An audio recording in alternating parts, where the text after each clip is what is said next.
Hello दोस्तों, मैं शारदानंद आप सबका स्वागत करता हूं जागरण जोश के इस daily current affairs Q&A video में। और आज हम लोग बात करेंगे आज के इम्पोर्टेंट करंट अफेयर्स की, साथ ही हम देखेंगे वीकेंड पे क्या कुछ घटनाएं हुई है जिससे हम कुछ सवाल समझ सकते हैं, उनके आंसर्स को समझ सकते हैं, उनके कुछ फैक्ट्स को समझ सकते हैं। और हम शुरू करते हैं आज का वीडियो। लेकिन दोस्तों, उससे पहले मैं आप सबसे एक बात कहना चाहूँगा, क्योंकि जो आधी अधूरी जो जानकारी होती है वो आप सबके लिए हो सकता है बाद में किसी एग्जाम में जाके आप सबके लिए वो सही ना हो। इसीलिए वीडियो को आधा देख के अगर आप छोड़ेंगे तो बहुत सारा आपसे क्या होता है कि आपके क्वेश्चन छूट जाते हैं, और वो क्वेश्चन होते हैं जो आपके एग्जाम में आ सकते हैं, और फिर कहीं ना कहीं आप उसे मिस कर देंगे और आप इस जो कंपटीशन की एक दौर है उससे कहीं ना कहीं आपको बाहर होने का खतरा रहता है। इसीलिए वीडियो कंप्लीट देखें ताकि आपको सारे क्वेश्चंस आपको समझ में आए, उनके आंसर समझ में आए, उनके रिलेटेड फैक्ट्स आपको समझ में आए। और अगर आपको कोई चीज़ ना समझ में आ रही हो, आप हमें कमेंट बॉक्स पे लिखें और बताएं कि ये चीज़ नहीं समझ आई है, इसे फिर से एक्सप्लेन करें। मैं चाहूँ और मैं कोशिश करूँगा कि वो सारी चीज़ें आपको मैं फिर से दूसरे दिन के वीडियो में वो सारी चीज़ों को मैं आपको फिर से बता दूँ। लेकिन प्लीज़ इसे वीडियो को पूरा देखें और अधिक से अधिक कमेंट करें, क्योंकि उसी से हमें पता चलता है कि ये वीडियो आपको कैसा लग रहा है और इसमें आपका फीडबैक क्या है। तो चलिए शुरू करते हैं आज के पहले सवाल के साथ। हाल ही में अमेरिका सहित अन्य देशों ने किसे वेनेजुएला के नए राष्ट्रपति के रूप में मान्यता दी है? ऑप्शंस है निकोलस मादुरो, जुआन ग्यादो, जेर बोल्सोनारो, माइकल टिमेर। दोस्तों, ये बहुत ही इंपॉर्टेंट क्वेश्चन है, और ना सिर्फ ये आपके वनडे एग्जाम में बल्कि यूपीएससी और स्टेट पीसीएस के जो होते हैं उसके लिए एक बहुत ही इंपॉर्टेंट है। ये ऑब्जेक्टिव क्वेश्चन में भी पूछा जा सकता है और सब्जेक्टिव में कैसे पूछेगा मैं अभी आपको बताऊंगा। फिलहाल इसका मैं जवाब बता दूं। इसका सही जवाब है जुआन ग्यादो। जुआन ग्यादो कौन है? ये वेनेजुएला के अपोजिशन लीडर है। तो वहाँ की जो नेशनल असेंबली है, वेनेजुएला की नेशनल असेंबली में अपोजिशन का वहाँ बोलबाला है, उसी के लीडर है जुआन ग्यादो। अब आप कहेंगे कि अमेरिका ने वहाँ के अपोजिशन लीडर को क्यों प्रेसिडेंट के रूप में मान्यता दे दी? देखिए, हालांकि जो इलेक्शन हुए, पिछले साल ही इलेक्शन हुए और निकोलस मादुरो हैं वो वहाँ से जीत के आए हैं, लेकिन अपोजिशन लीडर्स का और बाकी जो इंटरनेशनल के जो लीडर्स हैं उनका मानना है कि ये जो इलेक्शन हुई थी वेनेजुएला की, ये रिग्ड थी और इसमें तमाम तरह की कोशिशें की गई कि कोई भी अपोजिशन लीडर यहाँ जीत ना सके, और इसीलिए इसको मान्यता नहीं दी। ये वैलिड इलेक्शन नहीं था, और इन्हीं को देखते हुए वहाँ पे काफ़ी अभी एक रिवॉल्यूशन चल रहा है वेनेजुएला में। इसीलिए आपसे एक सब्जेक्टिव क्वेश्चन भी पूछा जा सकता है वेनेजुएला क्राइसिस के बारे में कि इसको बताएं। मैं अभी आपको बिल्कुल ही शॉर्ट में बताऊंगा, आपको अच्छा लगेगा, बहुत ही ध्यान से सुनिएगा। हुआ क्या यहाँ पे? 2018 में इलेक्शन हुआ, निकोलस मादुरो ने बहुत सारे अपोजिशन लीडर को वहाँ खड़ा नहीं होने दिया, और किसी तरह वहाँ से ऐसा लोगों का कहना है कि वो उस वोट से जीत गए। जीत तो गए जब इनका ओथ सेरेमनी हुआ, और सेकेंड टर्म, आपको मैं बता दूं, निकोलस मादुरो अगर इस बार प्रेसिडेंट बन रहे हैं तो that is a second term of Venezuelan president. लेकिन ये जीत गए, प्रेसिडेंट बन जाते। हुआ क्या? इन्होंने कहा मैं पहले अपना जो पहला टर्म उनका जनवरी 10 को खत्म हुआ, तो मैं पहले अपना पूरा टर्म खत्म करूंगा जनवरी 10 तक, और फिर मैं सेकेंड टर्म के लिए ओथ लूंगा, जो कि नागवार गुजरी, क्योंकि एक बार इलेक्शन हो गया तो सेकेंड टर्म स्टार्ट हो जाता है। अब क्या करते हैं? तो अमेरिका ने देखा कि वेनेजुएला, जो कि अगर आप मैं वेनेजुएला की बात कहूं तो ये एक सोशलिस्ट कंट्री है जहां पे सोशल जो पैरिटी है उसको ज्यादा मान्यता दी गई है। लेकिन पिछले कुछ दशक से, जब से वहां सोशलिज्म को स्टार्ट किया गया है, अगर 1999 से बात करें, जब वहां पे ह्यूगो सैवेज वहां के प्रेसिडेंट थे, और जिनके मरने के बाद ही 2013 में निकोलस मादुरो ने यहाँ की प्रेसिडेंशियलशिप संभाली थी अपनी, तब से सोशलिज्म के कारण वहाँ की जो इकोनॉमी थी वो पूरी तरह से डिवास्टेटेड हो चुकी थी। डिवास्टेटेड इस सेंस में हुई थी कि $1 के बराबर अभी लगभग 600 बोलीवर माना जाता है। यानी बोलीवर क्या है? वहाँ की करेंसी है, वेनेजुएला की करेंसी है बोलीवर, और $1 बराबर 600 बोलीवर वहाँ माना जाता है। अगर अभी आपने फॉलो किया होगा वेनेजुएला के पॉलिटिक्स को तो देखा होगा कि वहाँ का जो इकोनॉमी है, वहाँ पे जो तब निकोलस मादुरो ने क्या किया था, जो वहाँ के जो करेंसी पे 0 जाते थे ना, क्योंकि ये बहुत ही मिलियंस में 0 जाते थे, तो उन्होंने 5 0 को स्ट्राइक ऑफ कर दिया, और 1 2 3 4 5 करके एक नए नए नोट की प्रिंटिंग कराई, ताकि वहाँ की जो इन्फ्लेशन हो वो कम हो। अगर इन्फ्लेशन के बारे में आप सोचेंगे तो ये 1.9 मिलियन % ज़्यादा हो रहा है वहाँ का इन्फ्लेशन। मतलब मिला जुला के इकोनॉमी वहाँ की बिल्कुल ही ध्वस्त हो चुकी है। डॉलर में उनका इकोनॉमी चल नहीं रहा है, क्यों कोई भी इंटरनेशनल मार्केट में इस करेंसी को डॉलर के मुकाबले खरीदना नहीं चाहता है। यही देखते हुए आपको मैं एक और इम्पॉर्टेंट टर्म बता दूं कि उन्होंने वहाँ पे एक अपना डिजिटल करेंसी लॉन्च किया है, पेट्रो। याद रखिएगा, ये पेट्रो वेनेजुएला ने अपना डिजिटल करेंसी वहाँ पे बनाया और इसको किस चीज़ से बैक किया है, वाइल से, और वहाँ के जो भी मिनरल्स हैं इसके साथ इसको बैक किया है पेट्रो को, ताकि जो इनकी जो करेंसी और इसकी वैल्यू जो हो डॉलर के मुकाबले बड़ी हो। ये सारा तो मैंने आपको एक क्राइसिस की जड़ बताई। अभी हुआ क्या, अभी यूएस ने और इनके साथ कुछ इनके जो भी कंट्रीज हैं उन्होंने बताया कि अभी वहाँ के जुआन गुआइडो जो विपक्ष के नेता हैं उनको हम लोग प्रेसिडेंट मान रहे हैं। रूस ने इसका कड़ा विरोध किया और बताया कि आप किसी के इंटरनल मैटर में दखल अंदाजी ना करें और जो वहाँ के लोकतांत्रिक तरीके से, डेमोक्रेटिक तरीके से जो भी वहाँ चुन के आए हैं निकोलस मादुरो, उसी को ही प्रेसिडेंट रहने दिया जाए, नहीं तो इसका परिणाम बहुत ही गलत हो सकता है। और इस तरह की पूरी क्राइसिस वहाँ पे हो रही है। इस सब का इम्पैक्ट क्या होगा, वहाँ रिवॉल्यूशन हो रही है, स्टेबल गवर्नमेंट नहीं है, करेंसी नीचे जा रहा है, इन्फ्लेशन बढ़ रहा है, जॉब जा रही है। अगर ये सारी चीज़ है तो सीधा सा क्या मतलब है, वहाँ पे क्या होगा, वहाँ के लोग भागना शुरू करेंगे, माइग्रेशन बढ़ेगा तो कहाँ जाएगा। जैसे कि आप मैप में मैं आपको दिखा रहा हूँ, ये साउथ अमेरिका है और यहाँ पे ये रही वेनेजुएला जो कंट्री है, इसका क्या है कैपिटल, कैराकस इसका कैपिटल है। और हम यहाँ पे इस मैप से आपको ये समझ में आएगा कि यहाँ से जो माइग्रेशन हो रही है वो सबसे ज़्यादा कहाँ हो रही है। देखिए, यहाँ से जो सबसे ज़्यादा माइग्रेशन हो रही है वो यूएस हो रही है, मैक्सिको हो रही है और अर्जेंटीना की तरफ हो रही है। लेकिन चूंकि मैक्सिको से ऑलरेडी ही यूएस बहुत सारे माइग्रेशन वहाँ हो रहे हैं और ये अलग एक विवाद हो रहा है, मैं इसके बारे में फिर कभी आपको बताऊँगा। लेकिन ये सारी एक चीज़ें हो रही है, आपको समझना होगा वेनेजुएला में, और वहाँ की पॉलिटिक्स किस तरह से अभी वहाँ के लोगों के लिए, वहाँ के जॉब के लिए, वहाँ के इकोनॉमिक के लिए एक बहुत ही बड़ी संकट के रूप में उभर रही है। फिलहाल बढ़ते हैं आज के दूसरे सवाल की ओर। अरुण जेटली की अस्वस्थता की वजह से किसे अंतरिम वित्त मंत्री बनाया गया, interim finance minister. Nitin Gadkari, Sushma Swaraj, Suresh Prabhu, Piyush Goyal. दोस्तों सही जवाब है पीयूष गोयल। पीयूष गोयल कौन है, रेलवे मिनिस्टर है। बहुत ही अच्छा काम इन्होंने रेलवे में किया है। इनके अगर प्रोफाइल की बात करें तो इन्होंने, आपने देखा होगा जहाँ पे फाटक नहीं थे, फाटक लेक जो भी सिग्नल या जहाँ पे रेलवे के फाटक थे उस सबको इन्होंने बंद कर दिया। रेलवे में बहुत ही आमूलचूल परिवर्तन ये ला रहे हैं, मॉडर्नाइज कर रहे हैं, बहुत ही मिला जुला के इनका अच्छा काम रहा। इन्हीं को देखते हुए हम सबको पता है कि अभी जो अरुण जेटली हैं थोड़े से हेल्थ उनका खराब हो रहा है, मीडिया में बताया जा रहा है कैंसर है, उसका इलाज अमेरिका में चल रहा है, बजट नज़दीक आ रहा है, बजट कौन पेश करेगा इसके ऊपर क्वेश्चन मार्क है। इन्हीं को देखते हुए प्रधानमंत्री नरेंद्र मोदी ने प्रेसिडेंट के थ्रू इनको, पीयूष गोयल को फाइनेंस मिनिस्टर और कॉरपोरेट अफेयर्स मिनिस्टर, जो कि अरुण जेटली दोनों ही थे, इन दोनों का ये जो अतिरिक्त प्रभार है वो इन्हें दे दिया गया है। और हो सकता है कि इस बार का जो बजट जो 1 फरवरी को दिया जाना है वो पीयूष गोयल ही दे।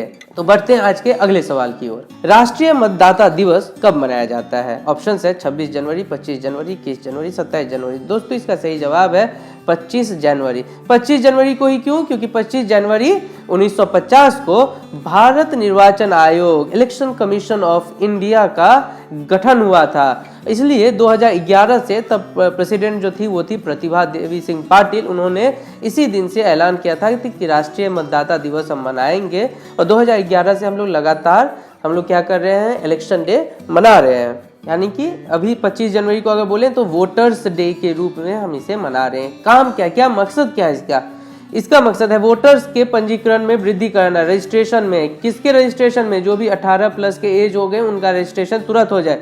विशेषकर युवा मतदाताओं की भागीदारी को प्रोत्साहित करना ताकि वो बूथ पे आएं और वोट दें, क्योंकि सरकार अंत में उन्हीं को चुनना है जो सरकार उनके लिए काम करेगी। और सार्वभौमिक वयस्क मताधिकार सुनिश्चित करना है, यूनिवर्सल एडल्ट सफरेज किसको करना, इसको एस्टैब्लिश करना। वो क्या होता है? 18 प्लस वाले को, और जिसका प्रोविजन हमारे कॉन्स्टिट्यूशन में बराबर रूप से दिया गया है। तो इन सारी चीजों को लागू करना और इसी के लिए हमने यहाँ पे वोटर्स डे का उल्लेख किया। बढ़ते हैं आज के अगले सवाल की ओर। सामान्य श्रेणी में आर्थिक रूप से कमजोर वर्ग EWS, इकोनॉमिक वीकर सेक्शन के उम्मीदवारों को 10% आरक्षण प्रदान करने के लिए गुजरात ने किस मानदंड को अंतिम बताया, यानी जितने भी मानदंड है उन मानदंडों में किसी एक की पूर्ति करना और वो अंतिम हो जाएगा, ऐसा सरकार ने कौन सा मानदंड को बताया। ऑप्शन से आवासीय सीमा, जमीन का मालिकाना हक, 8 लाख रुपए वार्षिक आय सीमा, कृषि भूमि। दोस्तों इसका सही जवाब है 8 लाख रुपए वार्षिक आय सीमा।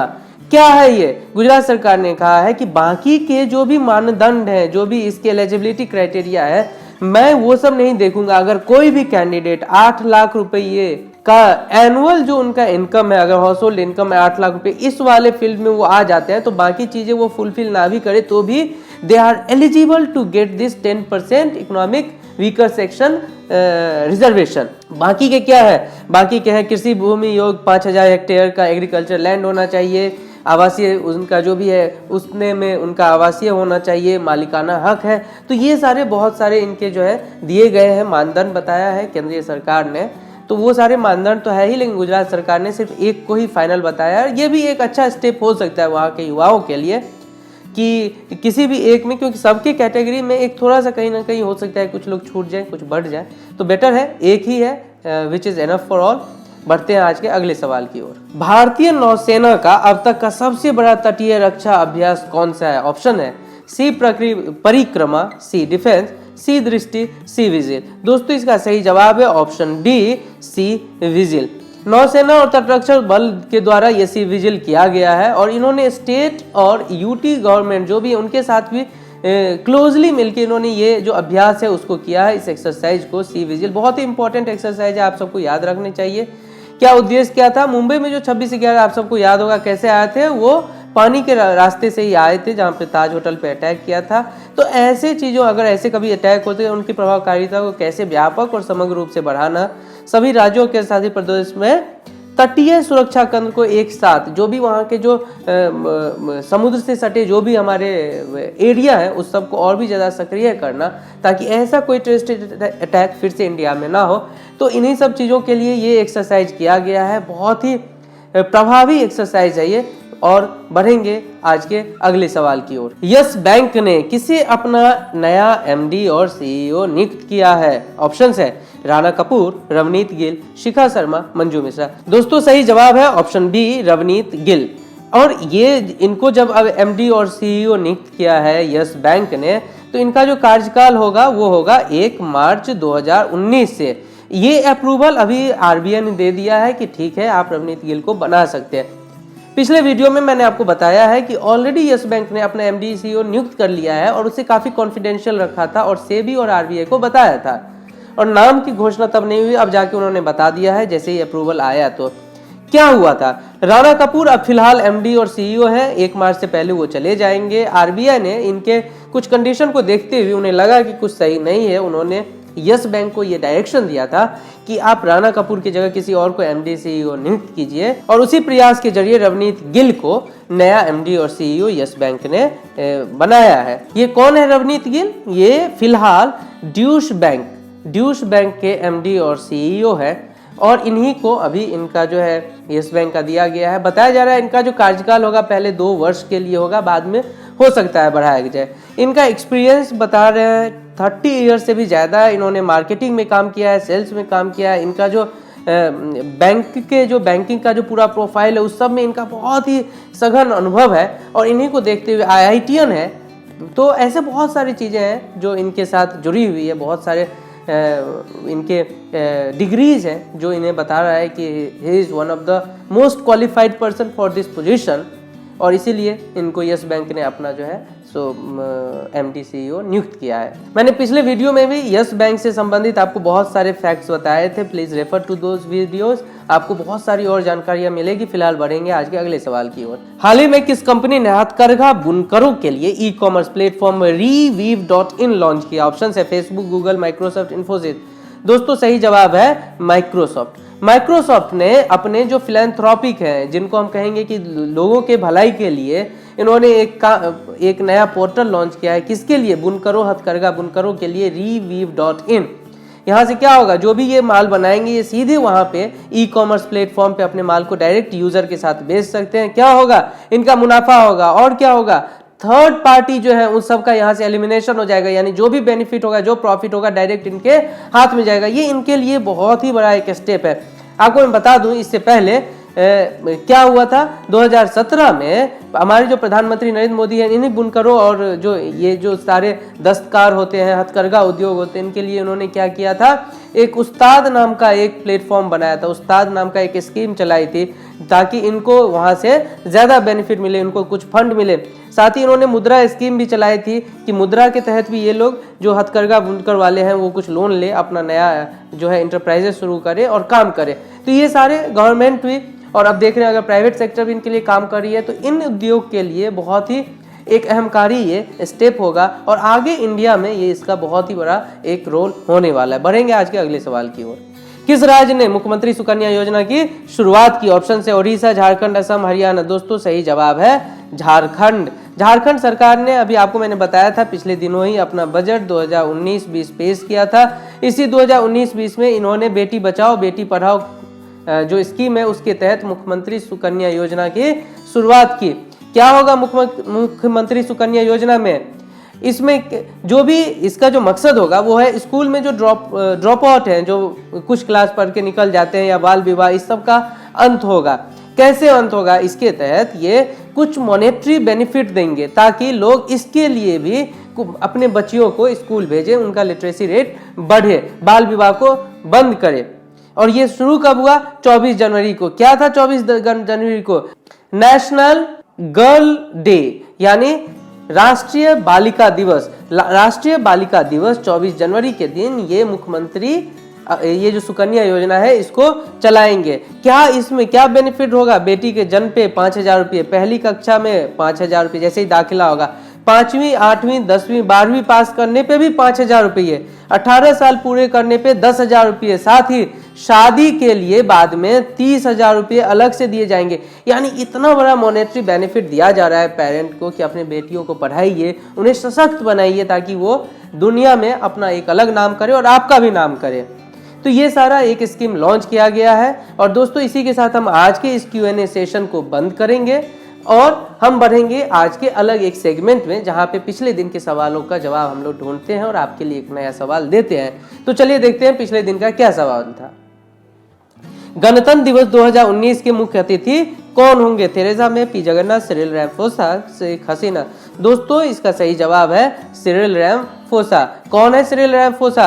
ये दक्षिण अफ्रीका के राष्ट्रपति हैं और वो इस बार के हमारे जो है मुख्य अतिथि हैं। 26 जनवरी के अवसर पे वो हमारे यहाँ चीफ गेस्ट ऑफ ऑनर होंगे। इन्हें कब आमंत्रित किया गया था? आप सबको मैंने बताया था G20 पहले वीडियो में। G20 ब्यूनस आयर्स में जब सभी मीटिंग कर रहे थे, उसी समय पीएम मोदी इनसे मिलके इन्हें उस समय न्योता दिया था। हालांकि खबर तो ये भी थी, इन्होंने डोनाल्ड ट्रंप को बताया था सबसे पहले, लेकिन उनकी अपनी कुछ व्यस्तता थी इसलिए उन्होंने मना कर दिया और बाद में सिरिल रैमफोसा साहब को इन्होंने यहाँ आमंत्रित किया था और वे इस बार के 26 जनवरी के गेस्ट थे हमारे यहाँ। और अब हम बढ़ चले हैं एक सवाल आपके लिए, और जिसका जवाब आप सबको कमेंट बॉक्स में लिख के देना है। सवाल है, इंडिगो एयरलाइंस ने अपना नया CEO किसे नियुक्त किया है? ऑप्शन है रोनोजॉय दत्ता, आशीष कपूर, अनिरुद्ध घोष, एम दामोदरन। दोस्तों इसका सही जवाब आप हमें बताइए कमेंट बॉक्स में लिख के, साथ ही अपने फीडबैक हमें शेयर कीजिए और इस वीडियो को अधिक से अधिक मात्रा में आप लोग लाइक करें, शेयर करें, सब्सक्राइब करें, ताकि और भी हम अच्छे अच्छे वीडियोज आपके लिए लाते रहें। और देखते रहिए जागरणजोश.com को।